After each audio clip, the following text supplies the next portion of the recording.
We are live. We finally have Thomas, Paranoid American, back with us and joined in with Jarvis as well. So we are going for the full occult esoteric experience today on Woo Woo Wednesday. And as I like to call Thomas, we got Dark Disney with us. How are you, sir? Woo woo. Woo woo. And yeah, so we were getting into some stuff before we went live, but it's been a while. So why don't you fill us in with what you've been working on lately, Thomas? Yeah, so if you don't know me, I'm the Paranoid American. I've earned my name through decades of being paranoid in America. ParanoidAmerican.com. I guess I've got a sordid background, but the main thing is that I started making conspiracy and occult-based comics around 2012 while I was working at Disney for about 10 years as an animator. So I've taken all my skills that I learned in the belly of the beast, and I'm trying to repurpose them and make comics and content and games and toys and stuff the way that I was taught by Daddy Disney, but doing it for like my own little niche. So that's kind of my backstory.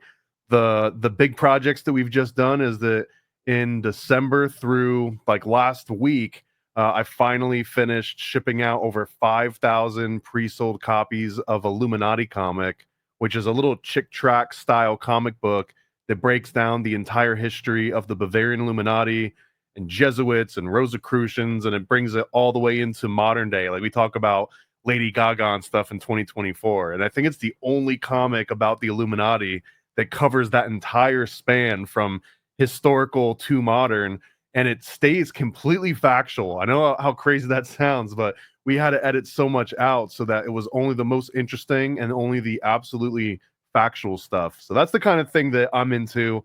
I love secret societies. I love occult stuff. I love conspiracy stuff. I've been doing this since forever. I was in the conspiracies. I think read Behold the Pale Horse and David Icke in the 90s. So I feel like I've got some grizzled veteran sort of badges I can wear around. Right, the authentic source to make that comic, right? Comic in quotation marks. That's more, educational, really, of the secret histories. I mean, I'm a huge fan of the format. I feel like comics taught me more during middle school and high school than any of my teachers really did. And all my friends that read comics, they just seemed to connect on a deeper level. And we were talking about just weird, super fusion and cold fusion type topics before it was even cool. And I really owed a lot of that to comics. So it's been the medium that I have learned from the most, and I still feel that it's the best way to teach, especially some of these really abstract and complex topics. If you can I'm a firm believer, if you can visualize something in your head, in your mind's eye, then you can fully understand it. But until you can get to that visual part of it where you can spin it around in 3D and zoom in and out and like poke little things and see how it all interacts, until you've got that visual model, then you can't really fully understand a thing. And turning things into comics is just like the most natural way for me to try and get from point A to point B. Well said indeed. And it is about being able to visualize through the third eye. And that's how I've experienced a lot of my own like understandings and breakthroughs in my own work and stuff. And I love how it's like right through that science fiction in comics that it gets you thinking about these outside the box ideas and breakthrough technologies. And I guess that's kind of a good segue to go into what you were showing that you were working on with Disney as a private project, or I guess private hiring. Yeah, so I mean, we had downtime between working on major projects, and in order to keep a studio running and everyone paid, they would open it up to, outside projects that people wanted, and people were willing to pay a premium to say, hey, Disney animators, made this thing. A lot of it was just kind of boring corporate stuff, a lot of documentaries, a lot of like happy 50th anniversary working for Disney Corporation type stuff. But this one is the one of the many that really stood out. We could do a whole show on like the weird projects that I ended up doing. One was for the National Museum of Crime and Punishment, which was owned by Walsh, the guy that does America's Most Wanted and stuff. It was a whole museum in DC, and we got to learn all this. But this one is about an Israeli lab that was working on cold fusion, and they had this trademarked thing that they were describing as superwave fusion. And you can go to, I guess I can't read out the link, it's a really long link, but this website from montclair.edu, it talks all about the general concept, the actual scientists that were behind this. This article, I think, is about 15 years old. The video that we made for them was probably about 15, or maybe like a little bit older than that. And as far as I can tell, they don't exist anymore. And I was talking to Bernie. Either that means it was all BS, right? And they just fizzled out and no one ever heard from them again, or there was something to it. And or it's as legit as it comes. That I was reading that paper, and it's like, they stole my stuff before I even did it. But hey, they disappeared, and well, I guess they didn't really publish. So let's. Dude, I'll say it's legit. Yeah, because like it's legit. Here. Whenever I went into the Navy, Disney was hired to make the shipwreck, and there was a scenario. They kept us up. Dude, I worked on that project. Yeah, it was really cool. It was it was like a video game where you have to like put out fires and like save people. It was, dude, that was you had to give CPR. On. Yeah, that's what I'm saying. Oh, I need to look. I'm gonna find out what that thing was called because I literally went through that, dude. Anyone that went through the Navy would have went through that particular training. Yeah, it was cool, but they kept us up for 3 days straight, so we're all like, I didn't have any part of that. That was that is no. I know. I'm saying like going into it. Poor Jarvis was terrible going through it. All right, so the superwave fusion. I pay people to do the laundry when I was sleeping. I got enough sleep.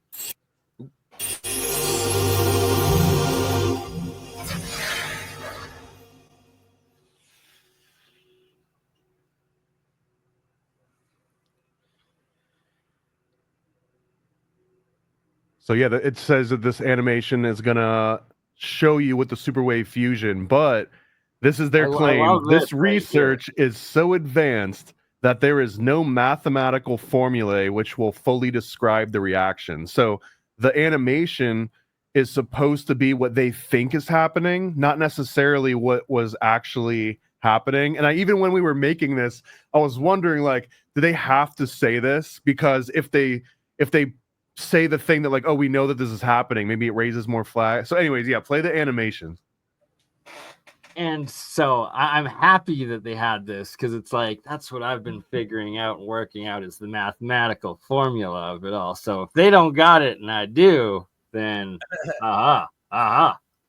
they got it, dude. They've been to freaking Pluto.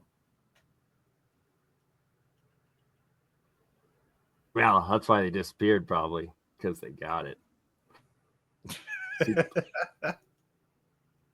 Dude, this shit. Oh, sorry. This stuff's been known for a long time, man. Indeed. There's secret societies. A voltage is applied to two electrodes immersed in an electrolytic solution of heavy water and lithium salts. This establishes a flow of current from a strip of palladium, acting as the cathode, to several platinum coils, acting as the anode. Temperature sensors measure the temperature of the electrolyte solution within the cell, as well as the cooling water that surrounds it in the larger jacket container.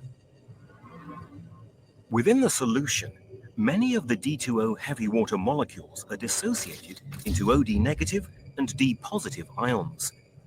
When the voltage is applied to the electrodes, the OD negative ions are attracted to the positively charged platinum. I'm just going to pause there quickly. So the O and the two Ds, for those that don't know, that's deuterium, which is a isotope of hydrogen, just with extra nuclear or neutron each. So the O2 And is heavy water. And it's very abundant on the moon's surface. So if you had like a smartphone drone that could scoop it up, you'd be a very rich person. Right? Or you could figure out how to make it, but that's a story for Yeah, another day. but Platinum yeah, anodes, but if you could, where they lose an electron and combine with other OD ions to reform back into D2O, while the remaining orphaned oxygen atoms combine to form O2, which escapes as a gas up to the surface of the solution. Meanwhile, the D-positive ions are attracted to the negatively charged palladium cathode, where they quickly find an electron on the surface of the cathode to neutralize their charge. This cathode is made of palladium atoms, arranged in a face-centered cubic lattice. Some deuterium atoms work their way into the lattice by popping through the interatomic sites within the lattice. Other deuterium atoms bump into each other along the surface of the palladium cathode and form a D2 molecule that's too big to enter the lattice. These D2 molecules cluster to form bubbles that rise up in the electrolyte solution. Simultaneously, new D2O molecules are dissociated in the electrolyte into more OD negative and D positive ions. So the process continues as long as the voltage is applied. However, when the super wave principle is used to vary the current with a pattern of rising and falling nested oscillations, the loading of deuterium atoms within the palladium lattice is enhanced, and so is the fluxing of deuterium atoms in and out of the cathode. As the concentration of deuterium in the lattice across the cathode surface increases, the deuterium starts to work its way deeper into the lattice, popping into neighboring interatomic sites. As the deuterium occupies more of these interior sites, the lattice dimensions increases a little. This lattice expansion causes mechanical stresses in the cathode that impose resistance to deuterium diffusion. You have to have heavy water, requiring higher currents to force more deuterium atoms. Right, exactly. That's one of the main limitations of this reaction, is that it requires the deuterium, the heavy water, in order to do it. Where you can do it with tritium too, you know. Yeah, exactly. But and yes, exactly, Jeremiah, exotic propulsion. That's what we're going to be demonstrating at Tesla Tech, is that we can do it without the deuterium or the tritium, and that it's just a straight acoustic transmutation of elements. I'm a believer you can do it with certain ceramics, in my opinion. Yeah, absolutely. I'll stop there. Yeah. Into the lattice until it reaches saturation. When the concentration of deuterium within the lattice is high, they begin to move more collectively, like a school of fish or flock of birds, not all at once, but increasingly synchronized over time. At this point, pairs of deuterium atoms begin to disappear, fusing together to form an atom of helium-4 isotope. A significant amount of heat is released in this fusion process. The energy released by each helium atom that appears, 24 million electron volts, is dissipated by the lattice as heat, raising the temperature of the palladium electrode and the surrounding electrolytic solution. The amount of energy being generated by this fusion reaction is 5 million times greater than if those same two deuterium atoms were chemically combined to form a single D2 deuterium molecule, and 10 million times larger than the oxidation reaction to create a D2O heavy water molecule. It is this excess heat that is causing such excitement within the scientific community. Boom, this excess heat they claim. And yeah, it's well, shout out to Jeremiah and myself that have demonstrated that without needing the deuterium, both where we were able through white light arc plasma fusion in an electrolysis reaction to create helium out of hydrogen, as well as Jeremiah is saying here with just the sound waves, where he demonstrated acoustic transmutation of aluminum into iron with just the sound waves themselves. So, well, I guess the Israelis, they're ahead of us, but not really, because, well, who knows? It's been 50 years. Like, where are they? Where are they, Thomas? Well, this was the exoteric version of what, and I swear at this point, I'm convinced that this Israeli laboratory was formed just to contract Disney to make this animatic, and then as soon as that was done, they poofed out of existence. So now you've kind of got this like corporation that existed for a split moment in time that created this thing, and then that thing got to get passed around as maybe the exoteric version of something they were really selling. Yeah, that makes sense, because it's like they made it a lot more complex than what really needs to be in these reactions. But the fact that they were on with that super wave aspect and using the ultrasound electrolytic cell, that's how it is done. So yeah, the nested oscillations, and they just kept like, and it went way deeper than the animation. The animation simplifies a lot of it, but my understanding is that they're basically saturating the palladium through like using these complex sound forms, and that using those sound forms is what allows the palladium to become saturated in the first place. Exactly. It's exactly it, and how they're able. Jarvis, you wanted to say something? Sorry, I was muted. When it comes to electromagnetic waves and sound waves are mechanical, and it's actually the square of the frequency when you get to sound waves. Mechanical waves are different from just conventional electromagnetic waves, and the square of the frequency really matters. And to have like a compression, that's all they call it phonons technically, but you're just doing a phonon compression of it. And the palladium allows the deuterium to compress and expand, and the metal lattice itself, it like has the type of lattice that can allow the deuterium to expand and compress in that environment. And that's how you get the cold fusion. Palladium is a very important thing there too. I sent you another one that we haven't watched. It's a little shorter, and it doesn't have the same animatic, but it has another explanation for what they think superwave is. Yeah, we'll play this. I like it. Look at all this is dark Disney at its finest, bringing dark Disney to life. I don't think I've ever mentioned this on any show ever before. Right? World exclusive. World exclusive.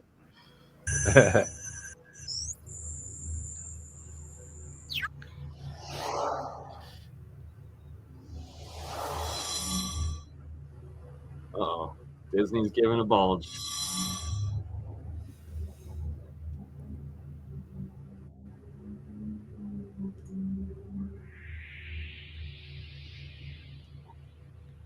I don't remember if this was supposed to have voiceover or not. This is all I got.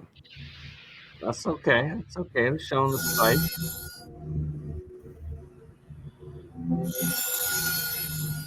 Because they don't even know what's going on. They're like, this is what we saw, and well, the sound signal looks fractal. Definitely is. Almost looks like a Sumerian fractal sound wave. Uniform up in there. Like, it's very leaf-like. So that was the visual of what they think that these super waves actually look like. It's fractal, man. Everything's fractal.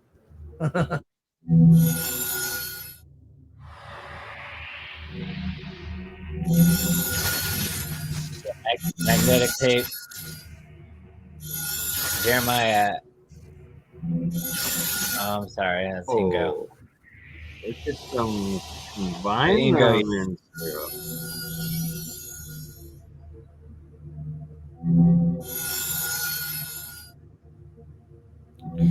It reminds me when Keanu Reeves was like, he hit the keyboard and it like made the sound that caused the fusion of the, the acoustic set it off.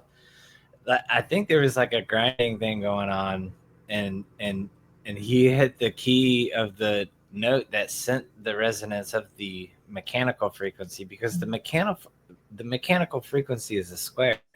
That's so it's like an electroacoustic type of wave. It's not strictly electromagnetic or acoustic, but it's a combination, and it depends on the distance because acoustic waves travel way slower than electromagnetic waves. You know what I mean? Yeah.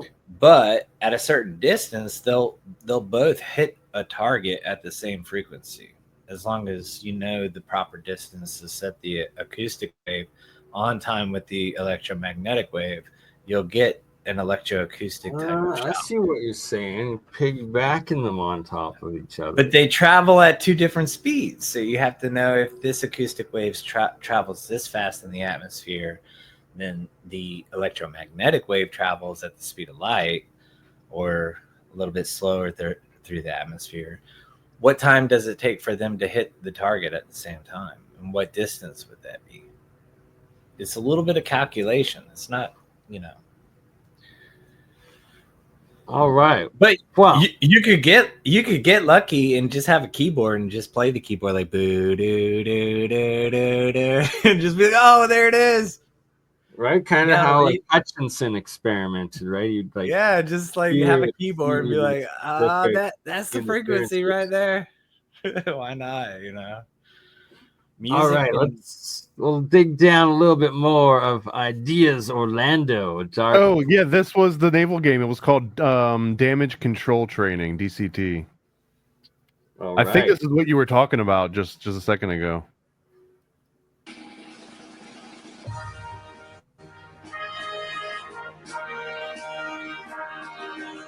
The Vessel Damage Control Trainer is used at the U.S. Navy's Recruit Training Command to supplement classroom instruction and better prepare recruits to respond to shipboard damage control situations.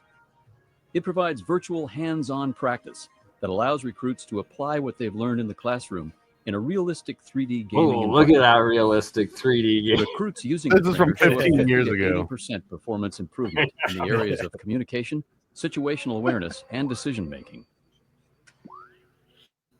This award-winning it was a cool training simulation. game was funded by the Office I mean, of Naval Research. All the feedback we got, led by Raytheon you're in boot camp, and then you get to play a video game. So, like, of course, it was fun. 6 training missions. It was really 2 fun. 1-hour sessions. In the missions, the recruit must properly in identify, report, and respond to a damage control situation, such awesome. As a flooding compartment, a fire, or an.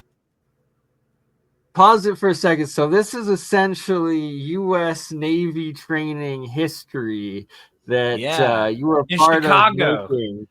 Oh, dude, there was way crazier stuff than that. They actually, I don't want to burn your channel. They staged events, horrible, violent events that happened on campuses. I'll let you fill in the blanks for what those horrible events might be. But they actually collaborated with different colleges and would stage these events, and some of them were so real that kids were like calling in the news and calling in like the actual police and like reporting these events. But this is something we did every year, and we also paired with the Florida Department of Emergency Management and did the same thing where we kind of staged like a hurricane and a big blackout, and like how all these different departments resolve all these big issues. They call them tabletop exercises. There was like at Disney, I say just animation, but you can see it's way more than just animation. Sense. It makes total sense. Though. Dark Disney was involved in staging practice events. I mean, that would be an accurate statement. I can't refute that. Especially like FEMA and stuff. Like the more real the simulation, the better they're trained. You know what I mean? And during this simulation, when I was in the Navy, my chief actually like leaked the information to me. I knew immediately how to solve it. And I wasn't supposed to do that, but I listened to my chief, you know what I mean? And so I knew exactly how to patch it up and solve the simulation. But if you don't, you sink and you die. But you've been up for 3 days going into this simulation. And to keep you up for 3 days, I guess, because if you're in a battle or a war or something, it's like Exactly. They're simulating right. and trauma. And before we get to the ship, we had to perform CPR on dummies and resuscitate and get to the ship. And then the ships, it was really cool.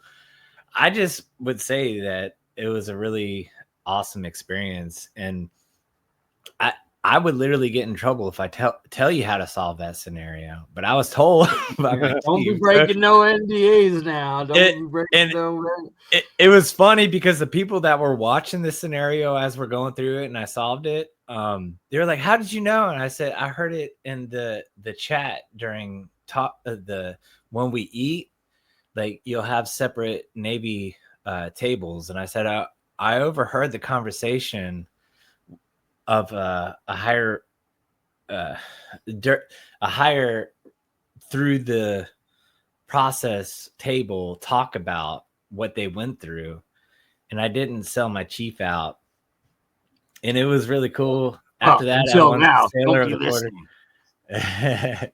But it's funny. I mean, it's all about brotherhood in the Navy. I miss the Navy, man. It was really cool. That's wild, man. What a weird coincidence that you had. Like, I think you're the first person that I've met that actually that I did it.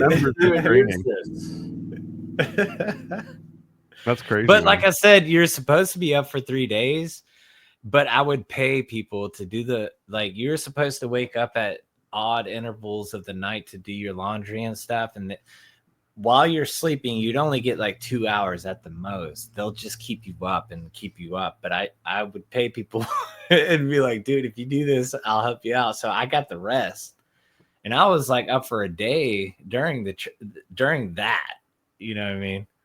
So I got to remember it, but yeah, I cheated, but my chief, like, hey, still passed. You kept the virtual ship afloat. So yeah, it was funny because we're against SEALs, and the SEALs always win because they're so fit and they're so smart.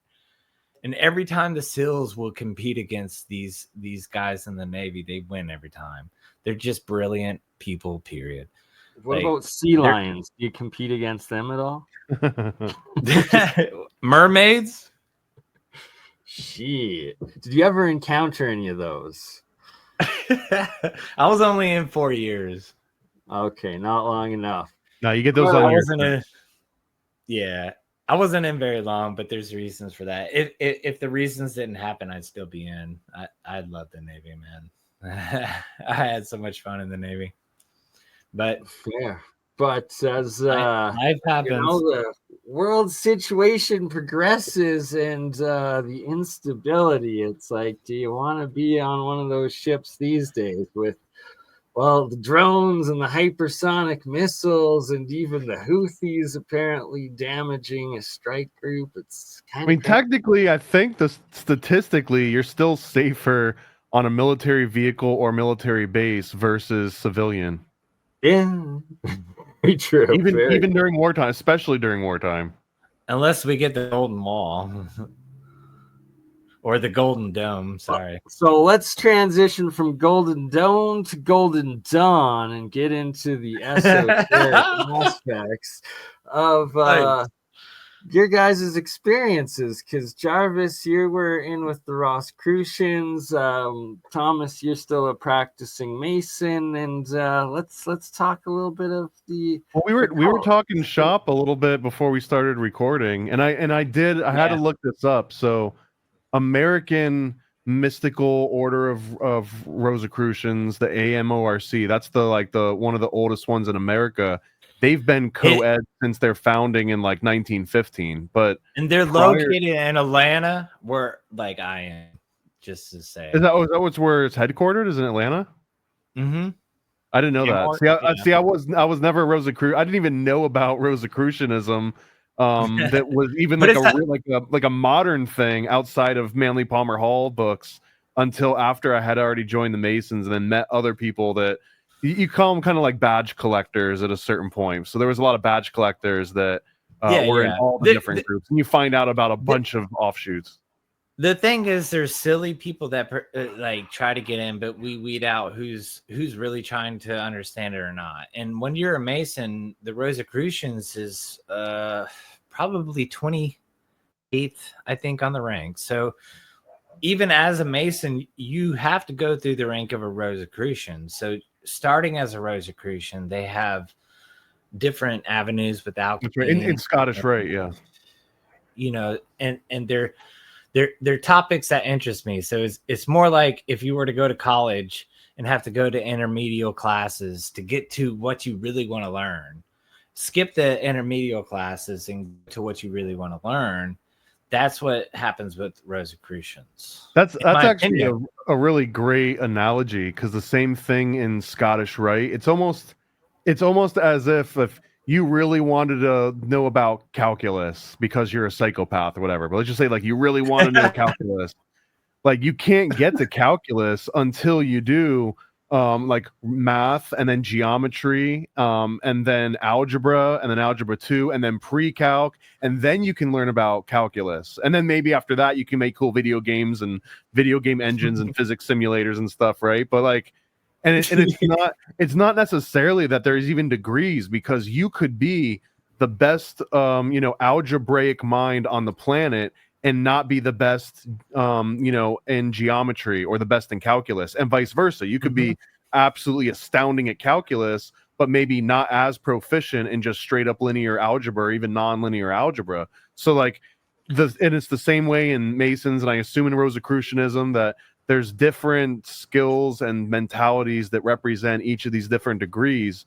And you can just, like, I don't care about degrees 13 through 17. I really care about that number 18. Man, that's the one that I'm after. So you got to go through to get to the 18, but it doesn't mean that 18 is higher or lower or any different than like 13 or 7, or because they're all when lateral. you go through Masons and you get high, you have to become a Rosicrucian, period.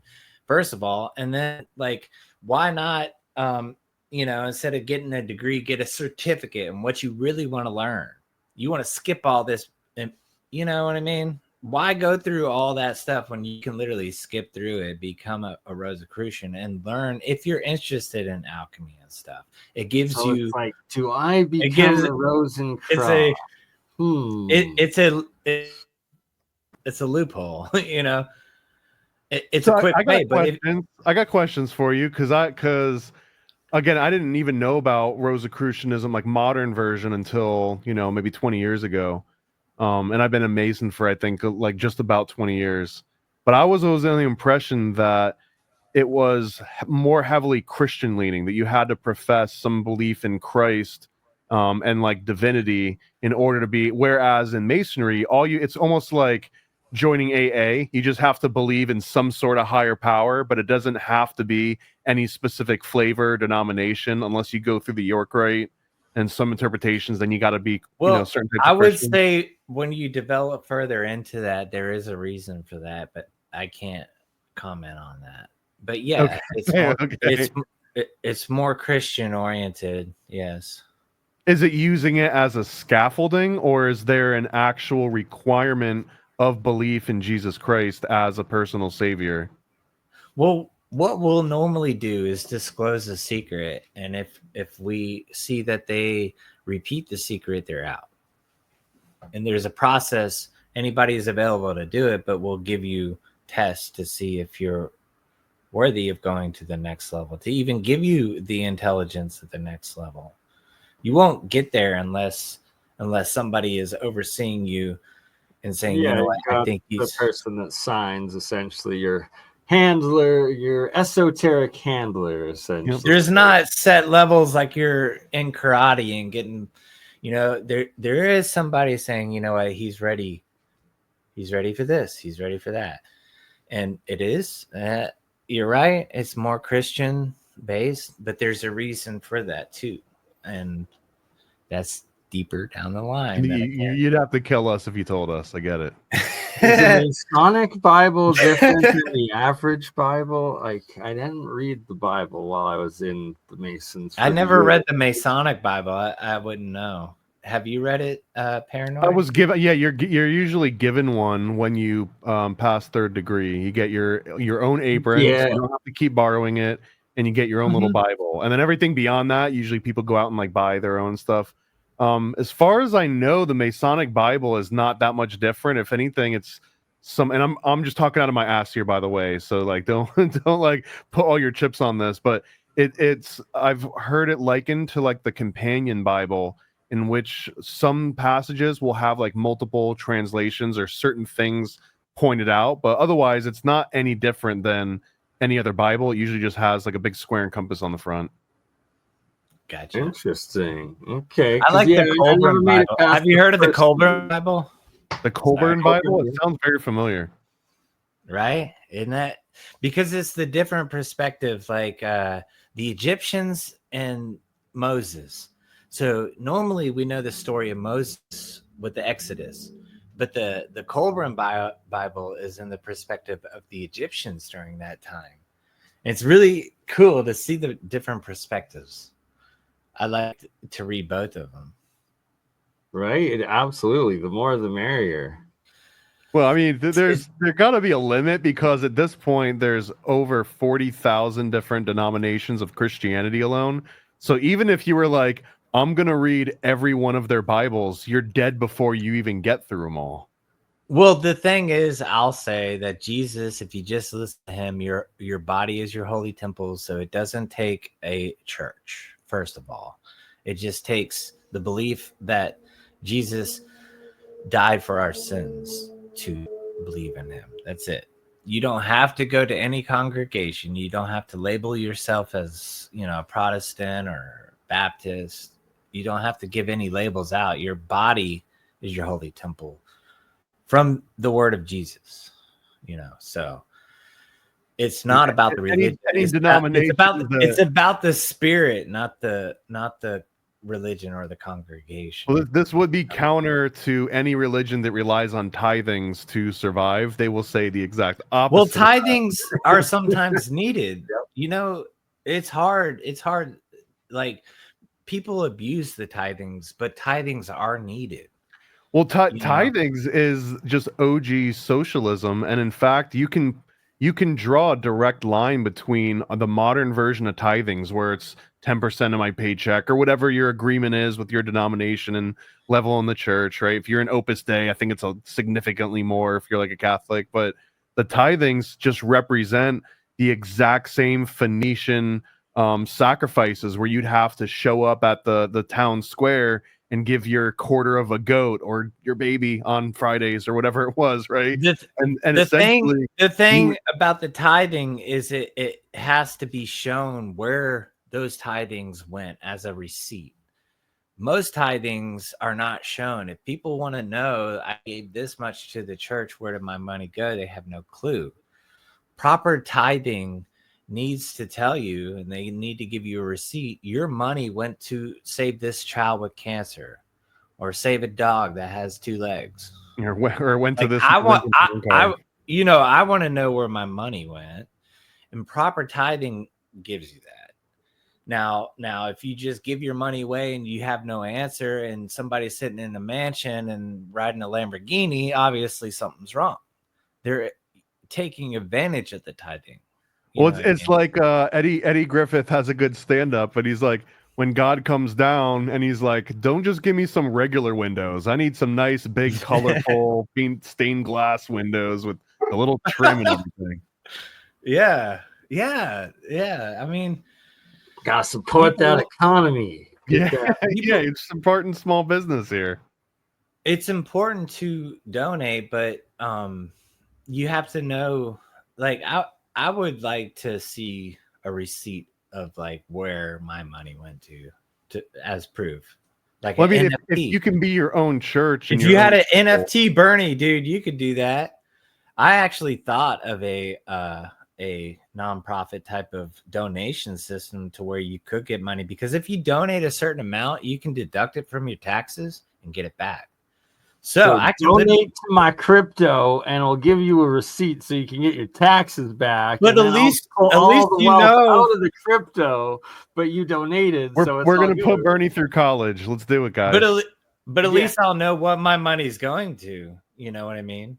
If you don't give me the receipt, then why would I donate to you? But if I give you money and you give me a receipt of where your money's going, I have faith to donate.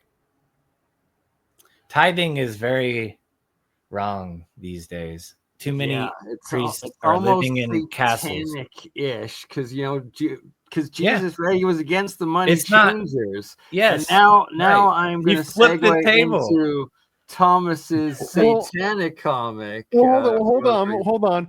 He didn't flip the tables on just all banking in general. The specific event that had happened was usury. And it's not just usury. What happened is that they realized that the Jews were not allowed to use the coins that had like other gods' heads on them. Like it was forbidden. So what they did is the money changers, they created one single coin that the Jews were allowed to use because it didn't have other gods on it.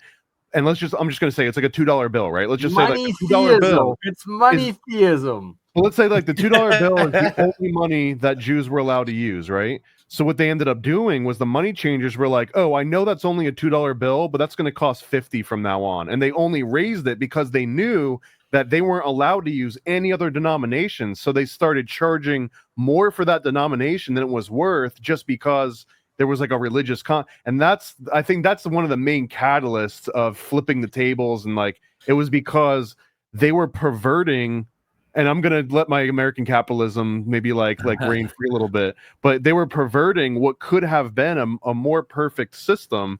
And almost like them perverting true capitalism and true money was such an egregious event that even Jesus got pissed off. Like, you guys, this is an actual exchange of energy made physical. Well, if I say I heard a different perspective, and that's cool. We can agree to disagree. What I heard is the insurance, like the percentage kept going. The usury rate, like adjustable rate that happened to America in 2008 that caused the whole financial crisis. We're talking about the same thing though. This is the money changer saying, oh, you want to use that denomination? Well, it costs more now. Yeah. So what they did is raise the interest, and that was the usury. It's like a bookie. Like a bookie is going to charge you more because it's risky to go on a bet, right? But it's an investment of some sort. But the bookie is going to come after you. You know what I mean? They were being bookies. They were giving you one rate and then increasing the rate. You know what I mean? So the increase in the rate is what caused the usury. The usury is what usury is just interest in general, right? Like, because you're using someone for borrowing that money, you're making money off of lending. It's like a book. It's like a bookie. Like they were being like bookies, basically, that caused Jesus to flip the table. They started off saying you can get this interest, and started increasing and increasing and increasing the interest to a point to where everybody went into debt because there's no way to pay off the interest. As long as they keep increasing it, it's impossible to pay it back. I think we're saying the same thing. And I think underlining is that Jesus was mad because they perverted an otherwise very advanced system and they ruined it for millennia to come. Yeah. They were because he wasn't mad at money. I don't think Jesus was mad at money. He was mad at the abuse of the monetary system. Yeah, they were being bookies, in my opinion. That's what happened. Because even I don't know my Bible verses enough to quote them, but like, give unto Caesar, that was also his version of like, this is a facet of the physical reality that you exist in. So allow that system to operate. Like when in Rome, right? Give unto Caesar. Right. Yep. Right. Well, and yeah. All right. So if we're done that one, let's segue into Thomas's latest. If you want to share some of your work here, the Satanism stuff. I can do some previews, I think. Yeah, I'll do some previews, and then I think Mike and Jeremiah were hoping to join in on the discussion. So we'll do. Let's go up a little bit after that, but first, let's see all the magic, the dark Disney. Yes, I'll give you some little previews here. Let me. Awesome. Do I got the screen? Here, I'm not going to show you the whole comic, but I'll give you a nice preview that I haven't shown you. Yeah, don't give it all away. Just give us the pamphlets. All right. A little sneak peek. Yeah, so this is the same artist that does Chaos Twins for Sam Tripoli's comic, same one that did the Illuminati comic. His name's Swapdrap. He's basically the main pamphlet artist going forward on a lot of these.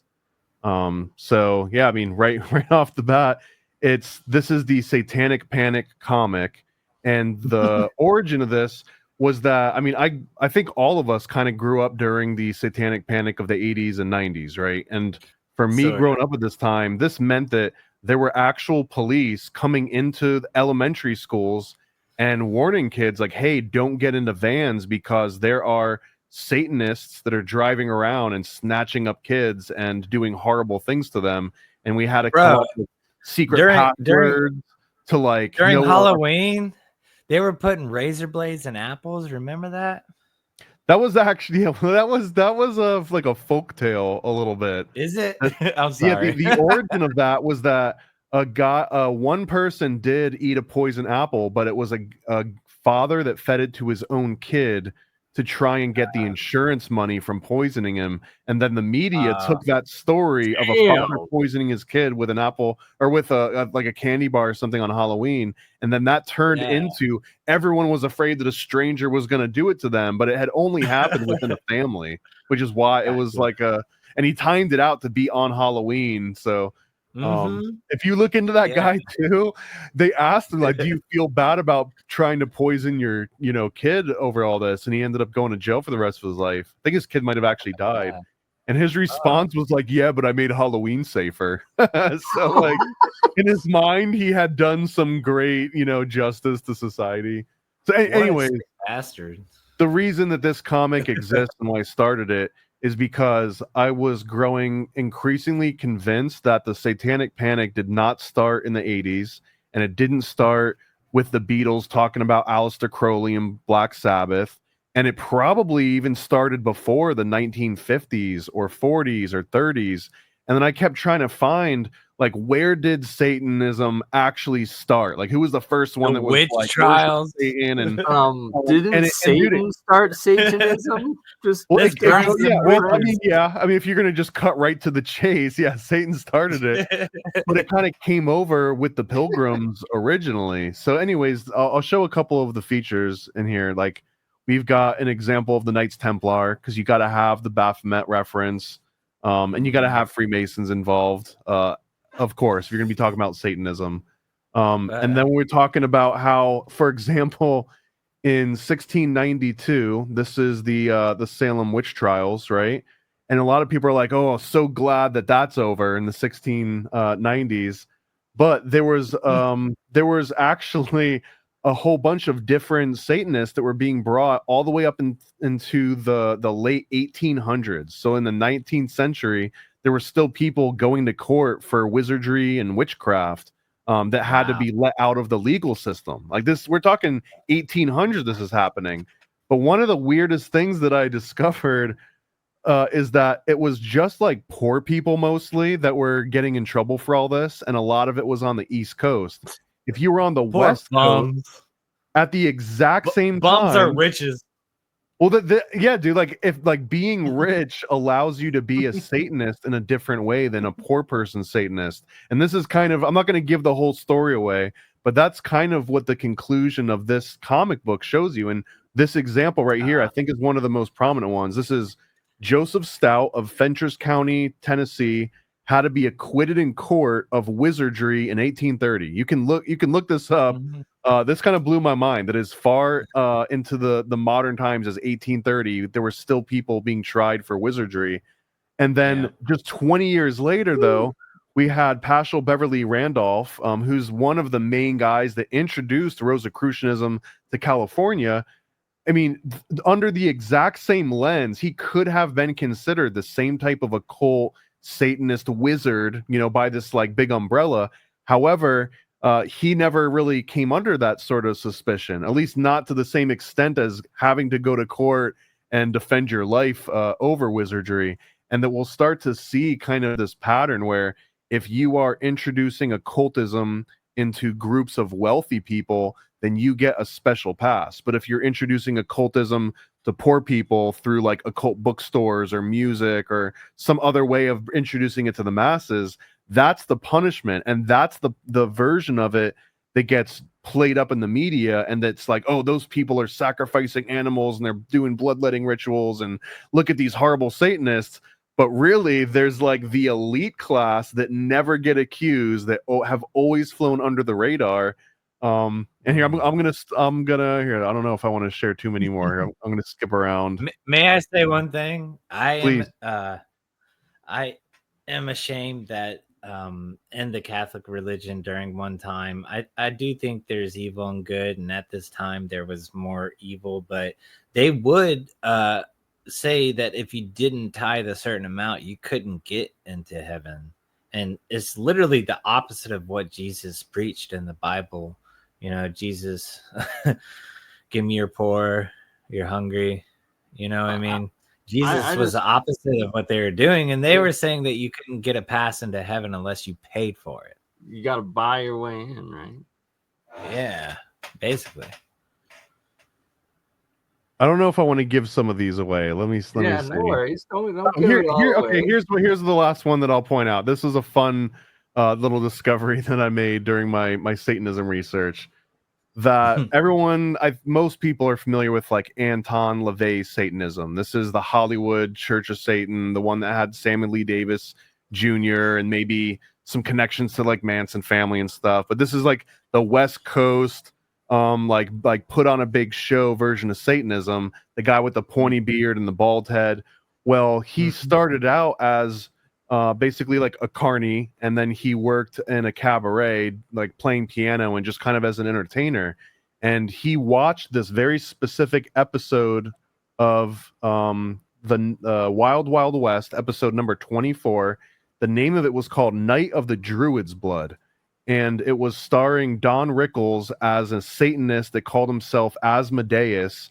And he had the exact same facial hair, the same outfit, everything. Well, Anton LaVey sees this on TV and he's like, I love that.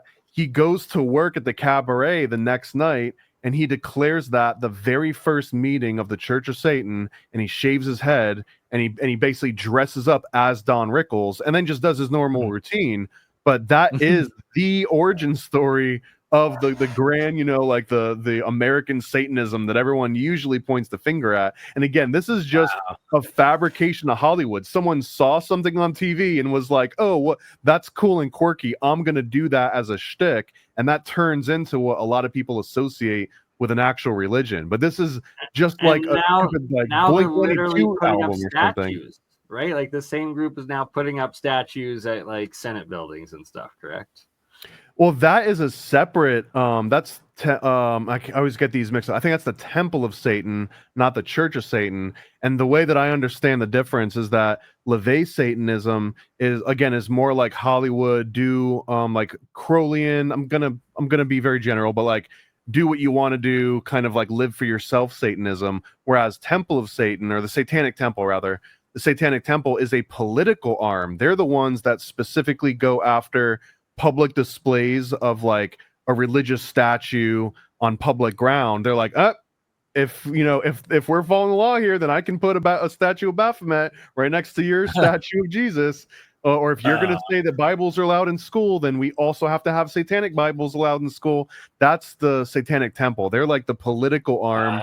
And I understand, and I'm probably out of turn here, but I understand that a lot of them actually identify as atheists, and it's mostly a reactionary suppression of religion in like the political sphere. They want to eliminate it, and their technique of trying to eliminate religion is by like countering it. Like, oh, if you're going to be hot, then we got to be cold. Like they're always trying to be this annoying thorn in the side. Whereas LaVey Satanism is more about like the actual ritual, and it might not even be like true Luciferian Satanism. So it's like the best trick the devil played was convincing people he didn't exist. So it's like you're just getting all of the the non-believers of Well, it's any very meta, religion, right? It's like you join the satanic temple because you're an atheist and you just want to like meme against hardcore Christians to like for the lulz, but then you don't realize that you yourself have been tricked into like the greatest trick. I mean, it would be meta if that were the true equation. Right? May I get your honest opinion, Paranoid, on if this is true or not? Always. Because you've done this, the research on this. Is it true that Anton LaVey on his deathbed basically said he made a mistake? I've heard for and against this. It depends on the source. So I mean, I don't think so. Like, no, don't take my soul. At the same time, Pascal's wager is logically it's a sound thing, right? Because on your way out, if certain denominations like you're Catholic, if you have your like last rites and you truly, like make your amends, then you just get a one-way ticket to heaven. So it's almost like, what would be the downside of hedging your bets? The only downside is that you get up there and St. Peter's like, I know you're just hedging your bets, bud. Like, no, it doesn't work like that here. At least you got the escalator ride up, right? Yeah, it seems odd. Why would it even become an issue if it may have been true? You know what I mean? Like, it seems just like something to pull out of your butt to say. Well, on his deathbed. It's the same way that people will be like, oh, well, Ayn Rand, she collected welfare checks. So, this is your big Atlas Shrugged hero. It's a way of trying to use a rhetorical device to invalidate an ideology. So by saying that Anton LaVey recanted and worshipped Christ on his way out and said he was sorry and he was all wrong, it's a way to neuter everything that he had done in life, the same way that, again, people will like, oh, Ayn Rand collected a welfare check, but there's a deeper version of that doesn't necessarily invalidate it. Okay. I like your opinion. I just always wonder that if it's true. Like, imagine the biggest Satanist in the world on his deathbed said, I made a mistake. It's kind of hedging his bets. That's what, he sold his soul to the devil already, Of course, you're going to try to get out of that deal. Well, I mean, it's a good question. Is if you founded the Church of Satan, can you be forgiven? Right. Like, is it true? And then why did it pop up? Which you explain very elegantly, but it's kind of one of those urban myths that maybe could be based off of some little truth. As far as I'm aware, his daughter, was it? Someone in his immediate family said that was not true and that was specifically leaked in order to like discredit. I don't really have a dog in the fight. I honestly think deep down he was just a carny. He was a guy that played piano in a cabaret and came up with a shtick that he saw on TV and made it work for him and used it to get close to celebrities, and then probably ended up becoming part of like CIA honeypot schemes or something. So I don't advantage at the time. Yeah, he took advantage. He was an opportunist in the greatest version of that word. Yeah, right? Yeah, he had the perfect time to do it. Now, I would say Anton LaVey is probably no more evil than P.T. Barnum, but maybe I'm just saying that P.T. Barnum was also a Satanist. By that means, he probably did try to recuse it just to hedge his bets. He seems like intelligent enough guy. What are your thoughts on blood over intent? Have you heard of this blood over intent craze and thing? Okay, so it's kind of creepy. I learned about it through Tartarian Truth like a year ago. Blood over intent? Yeah, and I guess it's some sort of like satanic ritual where they like try to claim that, oh, it's not satanic, but you're literally with your blood writing some like freaking oath to Lucifer. And it's okay, well, what I know about the Satanic Bible is they say, I do what thou wilt.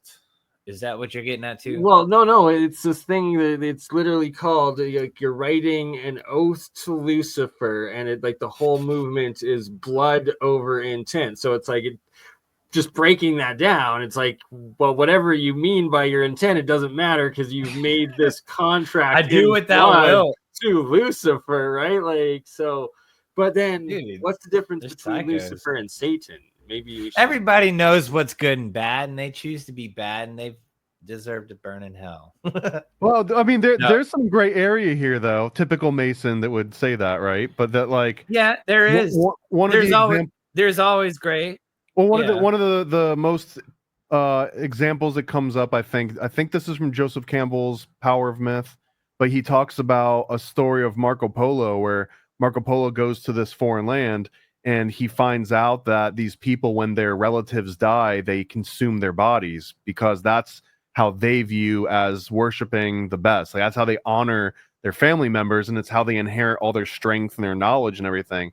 And when these stories make it back to Europeans, they're abhorred. They're like, that's the most evil thing I've ever heard. You eat Nana. When Nana dies, you just start eating her. It's pretty gnarly, man. But when he's explaining, to this other group how the Europeans, like, they're like, you do what? You just take Nana's body and just bury it in the dirt and just let worms eat her? Like, why are you not respecting her? So there's like a very real, completely like a true dichotomy between these two things where neither of them is necessarily inherently good or bad, but absolutely perceived to be.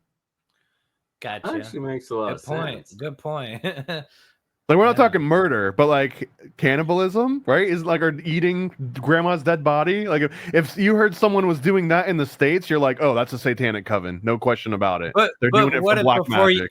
But what if before you died, you understood that to give your family nutrients, you would be willing to let them eat you?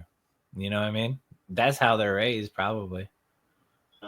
It's an interesting one. So, actually, what ties into it back to this blood over intent thing, and I guess shout out to Aphrodite Starfire channel where I learned about this. She practiced this blood over intent thing. She didn't think it was Luciferian at all, but part of it that she got into it was this Starfire. For those, I don't want to get it's this nasty, let's make a blood with a star and some candles. No, it has to do with the menstruation blood and smoking it, and something in regards to the whole ritual and just like the Mother Mary, like smoking it like a joint. Mary. Yeah, I guess there's a video of her doing it with the timestamp. I have not fucking traumatized myself into watching it yet, but I could get those that want to the link and the timestamp, but we won't get into that on this one. But point being, that's taking essentially like your biological cells, like your stem cells, everything like that with your blood, and then putting it into this same ritualistic energy that you're, I guess, committing to the Dark Lord or something, whatever you want to believe in. It is wild to consider that. If you inherently feel like that's good, I don't understand. Because wouldn't it be weird if contracts really were some sort of like universal divine pact that somehow, like a legal document, is going to follow you through into the afterlife? I feel like that would be somewhat of like a spiritual, like if you're writing stuff in blood, is that a soul contract? Will that follow through to the afterlife? I like to find where like the exact division is. Like, let's say that you gave a kid one of those like cursive books where they just trace over letters to learn how to write for the very first time anyways, right? But you could give them like a pact with Satan and just tell them, oh, you're just practicing cursive, and then you just like fill their pen up with their blood, and now you've got someone unwittingly signing a contract to Satan. Like, would that work, or do you have to be cognizant of it? Never trust a red pen from the Vatican. We'll just go with that right there. It's a legit question. I mean, I don't think so. I want to know where the line is, because then it's like, oh, well, no, you have to have intent. Well, then it's kind of like, the intent would matter. Cursive, or you're illiterate. Blood over intent, though. It's in the whole name of this thing, so it's like it doesn't matter what your intent is. So if that's true, what if you just had a nosebleed and you sneeze, but during the I get what he's saying, though. Your intent was to sign a contract with Lucifer. I agree.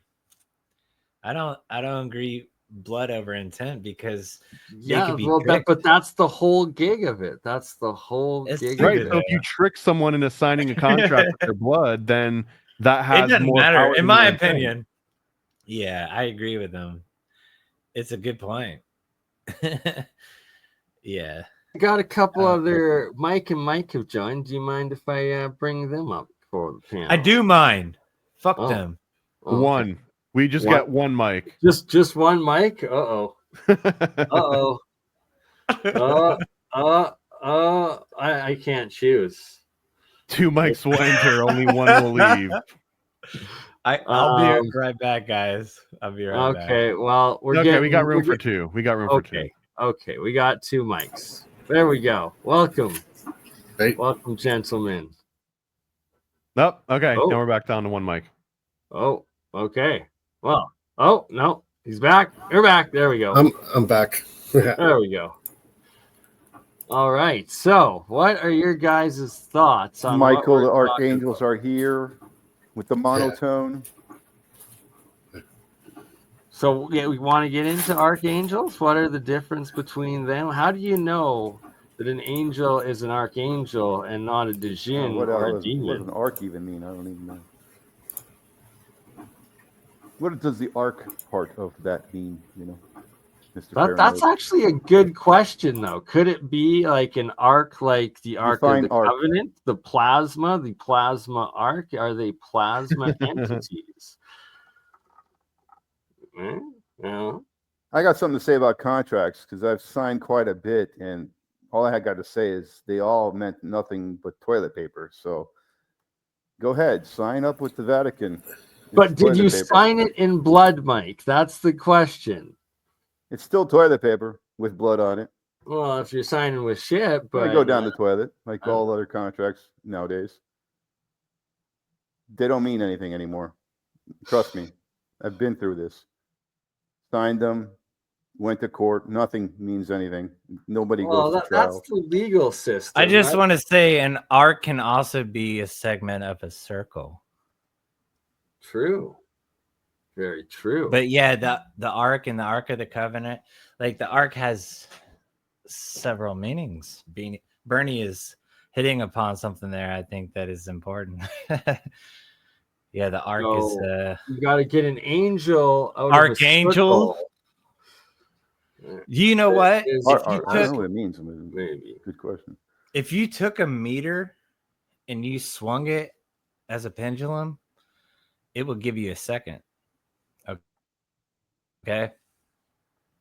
So if you divide that circle by 6, like the flower of life, it gives you the length of the Egyptian royal cubit. There's 6 of those for every circle. So if you took a meter and made a circle, there is 6 Egyptian royal cubits that go around in length. The arc is a measurement. It means chief angel. That's what it means. I heard about the only this. individual so designated in I'm going to shut up now. I'm just going to shut up. I don't know. Wikipedia says it means chief. It's one word, by the way. Archangel. One word. Chief angel is what it means. So Michael is the chief angel, I guess, according to Wikipedia. Or a chief angle. A chief angle. So here we have Michael is the only individual designated in the Latter-day Saints canon. 33 degrees.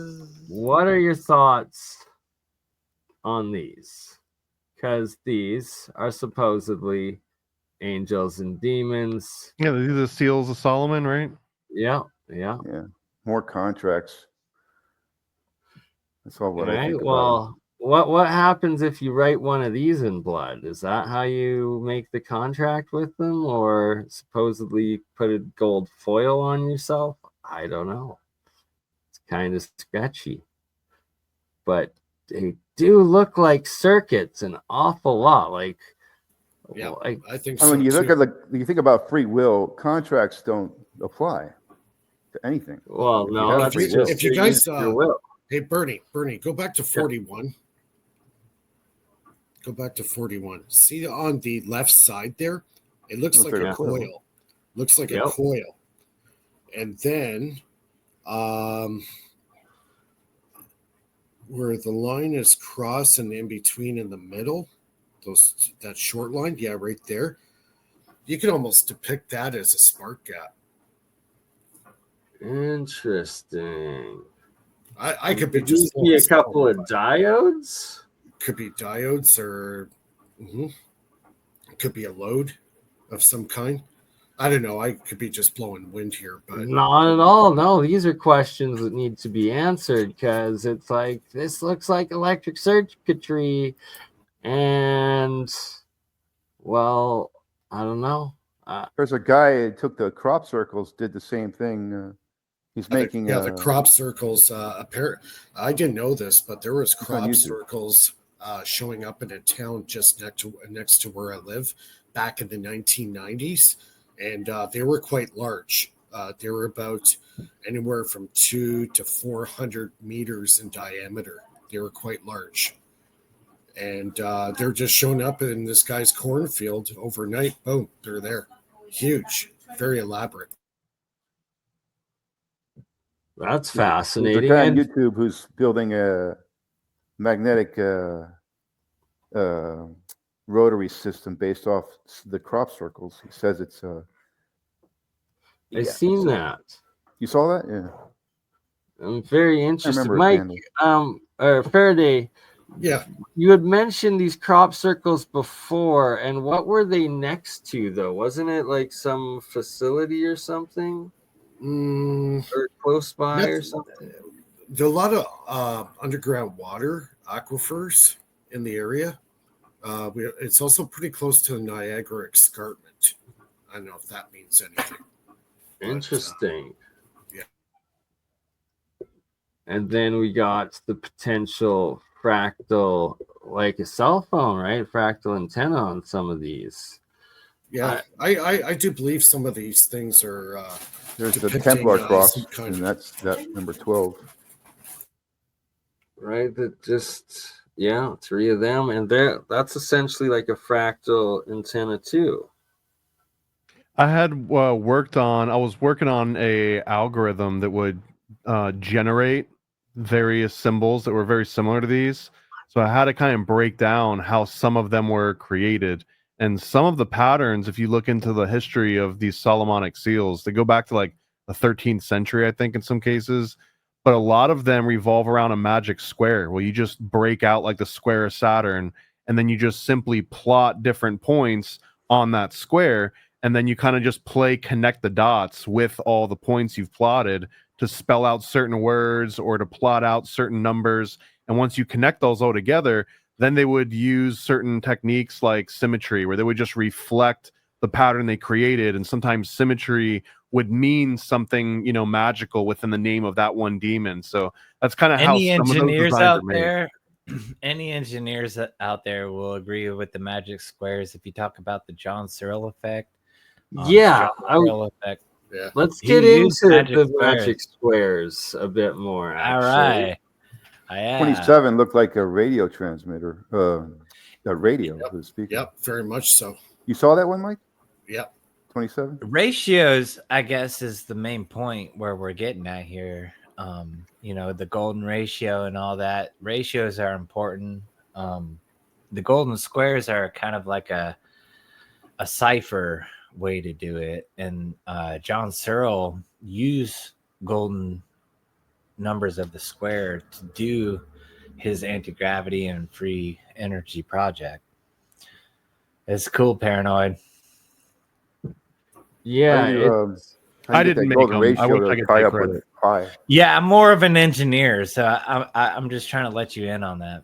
Yeah, recently I've been studying the cold heat engine that they made here in Canada back in 1952 with three British engineers. They're working for Avro.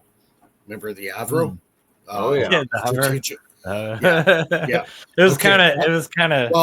Well, that project there, the Avro car, that was a front. That was the least advanced of all the stuff that they were doing. Oh man, you should see what they were doing. Oh, I know. The cold heat engine, what it was is they modified a refrigeration unit, and they made a copper tube, and then another copper tube in it, and they had a coil of wire around the outer copper tube. It was hooked up to a power source. So by accident, when they were working with this, they were shooting cold air through that tube, and for some reason or another, circumstances, they dropped by accident a carbon rod down that copper tube cylinder. And when this happened, that copper graphite rod they dropped in there started glowing red hot. So yeah, it's super cool on the outside, but red hot on the inside. If I may say, Tesla said you can almost get an endless supply from carbon like that. Yeah. I know. I know you know that. Yeah, after studying for the last 2 weeks on what they were doing. So they had about 4 different versions of this generator, and it's all based around basically off-the-shelf refrigeration parts. Nothing special. A lot of stuff was off the shelf that you can get today. And they made this chamber that is similar to what they had before, but it had an arrangement of magnets in a spiral going towards the center, which would be very small, wide on the outside, condensed on the inside. So the way they spaced the magnets on the inside, they were basically working with the Hellback effect, right? Hallback, yeah. It's a focus. It's a focus. It's a focus of the magnetism. So it was 2 spirals going opposite directions, okay, and meeting in the middle, getting smaller and smaller to about a point, maybe a ½ inch in diameter. And this is where they would have that carbon graphite rod sitting. So similar to the zinc pinch or whatever. Yeah. So to make a long story short, I seen the test results. 8,000 BTUs going in. Okay. And get this, 31,800 BTUs coming out. Well, if I can go on one level above that, Boyd Bushman, you heard of him, right? Yeah. Oh yeah. Yeah. Okay, so imagine that magnetic Skunk Fox, head of Skunk Fox, right? Or Skunk Works. Skunk Works. Yeah. My bad. Lockheed Martin Skunk Works. No, yes. No. These guys. But I know. But imagine his magnetic Hallback focus on that. Yeah. I see what you're saying. Right now, not to down the Americans, but the British in the mid 1940s and 50s, they were way ahead of the Germans, and they're way ahead of the Americans. You think they're ahead of the Germans? Oh yes. Yep. Most definitely. Okay. The Germans were not it. Yep. This has to do with Professor Simon, right? It's what he was. Germans were on another level. No, they weren't. The British, when it came down to engineering stuff, were way ahead of the Germans. But what the Germans were good. Hold on, let me finish. The Germans were probably the best researchers of ancient text and ancient technologies. So they were able to the Vril Society. You know? Well, that was part of them. That was just one little thing. It was how they sent the SS around the world to get all of the different ancient texts, right? And they raided all the different libraries, and like it was just they literally had the largest esoteric library collection ever. Yeah, they were very occult. I agree. They were excellent researchers. They were good engineers too. I'm not, knocking the German. Victor Schauberger, Chapeller, dude. Chapeller, I think he was the guy responsible. Well, Schauberger was born in Austria, from what I know. Yeah, but he was recruited into the scene of that. Well, but Chapeller was the guy though that made it happen. I think. Yeah. So Carl Chapeller. But as far as the esoteric stuff, the Germans were the best at it, but the British were the best to re-engineer this stuff. Ian Tawes, Ian Thomas, and Bert England. Those three guys were the top engineers in the world back in the mid 50s. They were the top engineers. It makes sense because they had the whole Royal Society, and the British make they're all like scholars from Oxford and Cambridge. Right. They try to make it. Yeah, it makes sense, but that's cool because I always assumed that. Now, here's the funny part. This is what I found out today. Apparently, those machines still exist, and they're about probably maybe less than 45 minutes drive from me. That's the crazy part. Oh my goodness! Yep, they're still alive today. Before Ian Thomas passed away. Canada? In Canada, right in Toronto. Oh my God, we gotta go, Mike. We gotta go. It's a matter of finding William Doyle Jr. Shout out, Mike. What's that? I got to shout out to Mike. No, not shout out. No. He was saying shout out to the other Mike who said he was subbed to his channel for a while. You continue. Good. Too many mics, bro, in one room. What is this? Too confusing. I'm right here, man. Mike does. You could call me Faraday. No. But yeah, that's kind of intriguing. I like to see if William Doyle Jr. is still alive. He'd be in his 80s now, because in 2012, when he did the videos, he was 70. So he'd be about 80, 85 years old now. I don't know if he's still alive, but if he is, he has all the research material. He has 4 working machines in shipping containers. There's one engineer that's supposedly alive that was trained by Ian Toss personally. So there's only one guy on this planet that knows how to rebuild those machines. Ian Toss, I'm going to have to look him up. Yeah, you're going to have to get one of those so we can all make a reverse refrigerator power unit. Because this is the thing. It's funny. I heard of this lady that had a UFO encounter, and when she explained it, she said it looked like a refrigerator below the thing. She was like a Southern lady. See? There we go. There we go. Because like you got the serpent kind of back and forth coils in a refrigerator that are different than a circular, because they're creating the negative normally energy. Yeah, normally though in a refrigerator you got like a back and forth serpent type of pattern instead of a circular pattern. You know what I mean? Yeah, because like most people who make over Unity devices or free energy devices, they have to create an open system. This was a closed system. Because it was a closed system, they were able to get very accurate readings on the BTUs going in and the BTUs coming out. Now, that unit that they were making, there was a purpose for it, not just free energy. It was designed to run those UFOs they were designing at Avro. Now, the Avro card that everybody sees on TV, that is the smallest one that they built at Avro. The largest one. It was a hovercraft. No, it wasn't. It was anti-gravity, because the actual guy that was head of that project was T. Townsend Brown.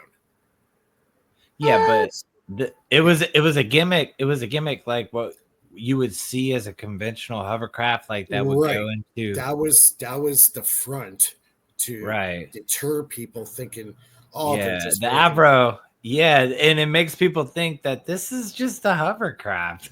Yeah, exactly. Meanwhile, in the hangar, they got a UFO that's 120 meters in diameter. Nice. Gotcha. So they were building the Avro cart and then 2 other models. So they had a total of 3 different UFOs there.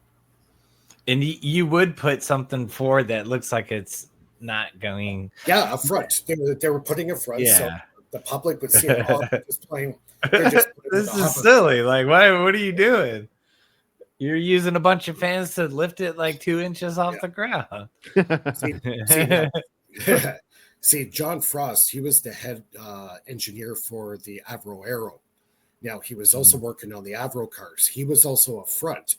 They didn't want nobody to know that T. Townsend Brown was actually the guy in charge, not him. Gotcha.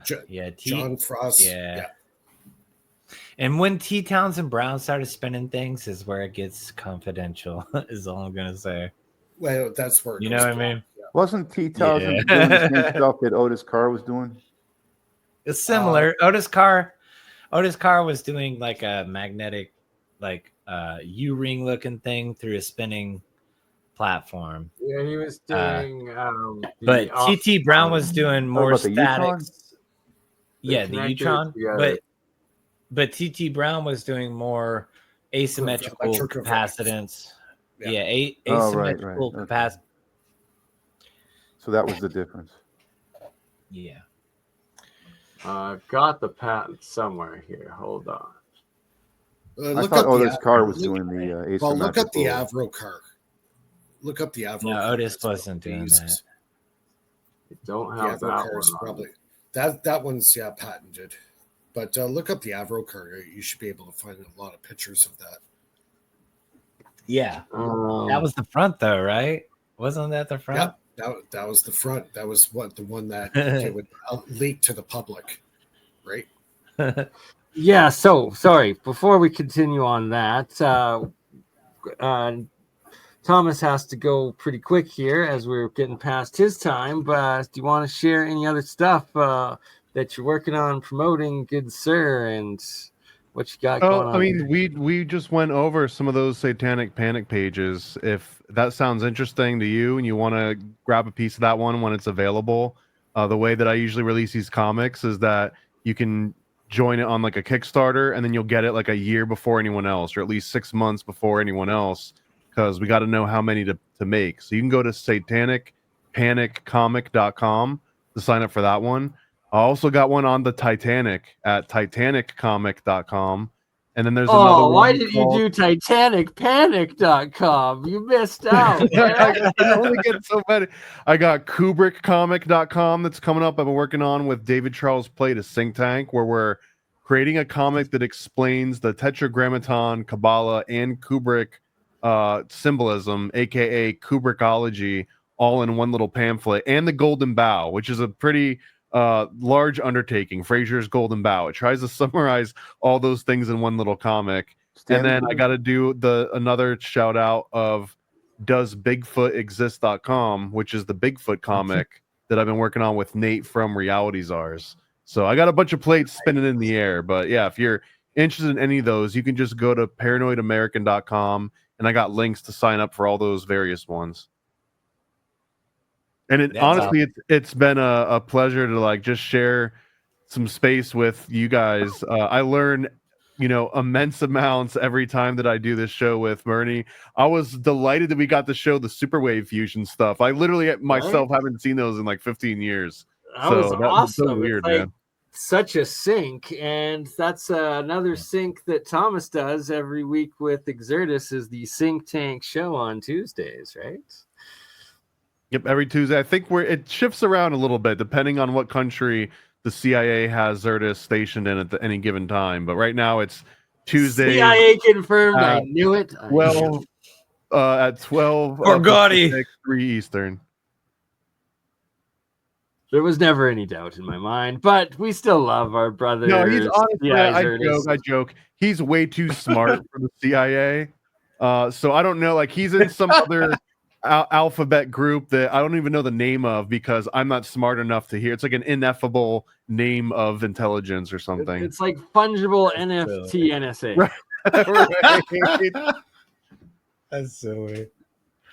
NFTs, they went the way of the dodo. Those lines. All right. So everybody that's interested in Thomas's amazing works, to help him pre-sell another 5,000 editions like you did with your Illuminati. I could quit my job. I could quit my normie job and just do this full time if they were all successful as the Illuminati comic was. So yeah. Hey Thomas, is there any way you could put your link in the chat or? Yeah. If you put it in the private chat, then I can spam it for you as well. ParanoidAmerican.com. There you go. Yeah. Jarvis, Bernie, Mike, I appreciate all of you. Thank you so much for letting me hang out and talk to you guys. Appreciate you all, man. Thank you. Always a pleasure, brother. Take Until care, we Tom. do it again, good luck and love your work. 33 out. Love you all. We'll see you on the next one. You crazy mother. Yeah. It's just Bernie! Hey, Bernie, just like last week, huh? Weekend at Bernie's.